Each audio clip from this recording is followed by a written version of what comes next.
In Truth and Justification, Habermas explores the intricate relationship between truth, rationality, and justification within the framework of communicative action. This work focuses on how human knowledge and beliefs can be justified through discourse, with an emphasis on the role of language and communication in shaping our understanding of truth. Habermas starts by addressing the limits of traditional theories of knowledge and truth, particularly critiquing the representationalist and objectivist approaches dominant in modern philosophy. He proposes that instead of conceiving of truth as a correspondence between a statement and an objective reality, it should be understood in terms of intersubjective agreement. This shift from objectivity to intersubjectivity highlights the social and communicative dimensions of knowledge, where individuals reach a shared understanding through rational discourse. Central to Habermas' argument is the idea of communicative rationality, which he contrasts with instrumental or strategic rationality.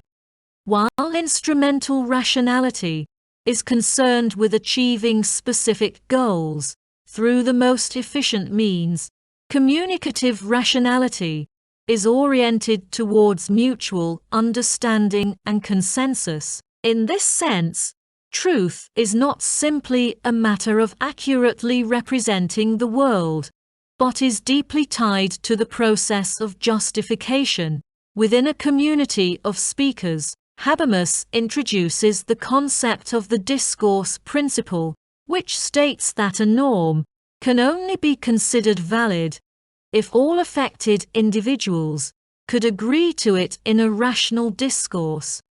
This principle emphasizes the participatory aspect of justification, as it requires that individuals engage in open and reasoned debate to reach a consensus on what is true or valid. In this way, truth is not imposed from above, but emerges from the communicative interactions of individuals. Building on this, Habermas distinguishes between two types of validity claims: theoretical and practical.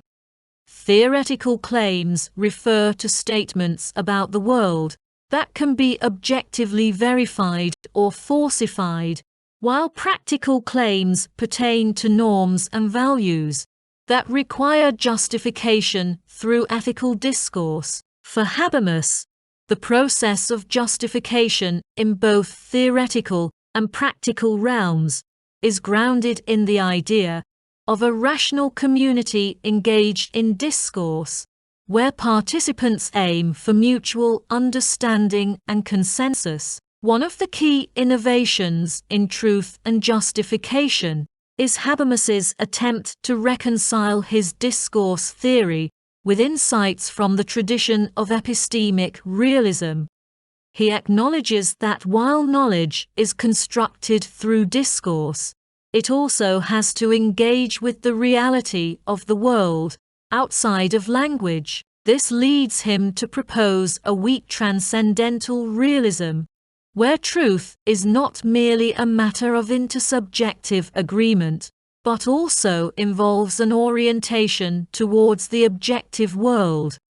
However, this orientation is always mediated through language and social practices, meaning that our access to truth is never direct, but always discursively shaped. Habermas also addresses the challenge of skepticism, particularly the notion that no belief can be ultimately justified, because all justifications are themselves based on further beliefs. He counters this by emphasizing the role of fallibilism in his theory of truth. Fallibilism holds that while our knowledge is never absolute or certain, it can still be justified through a process of continuous questioning and revision. For Habermas, the openness to revision and critique is an essential feature of rational discourse, as it allows individuals to test and improve their beliefs.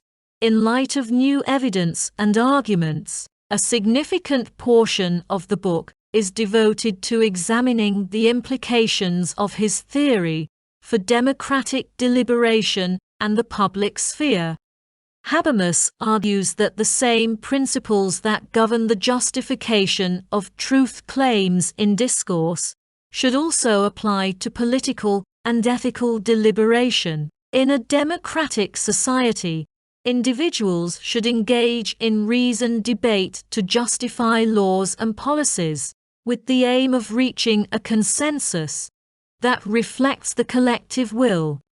This vision of deliberative democracy is rooted in his broader theory of communicative action, where the legitimacy of political decisions depends on their justification through rational discourse. In addition to his focus on truth and justification, Habermas also engages with contemporary debates in philosophy, particularly those related to pragmatism, hermeneutics, and post-structuralism. He critiques the relativism often associated with these approaches, arguing that while meaning is always context-dependent and shaped by social practices, this does not entail that all perspectives are equally valid. For Habermas, the goal of rational discourse is to distinguish between better and worse justifications, allowing for the possibility of objective truth,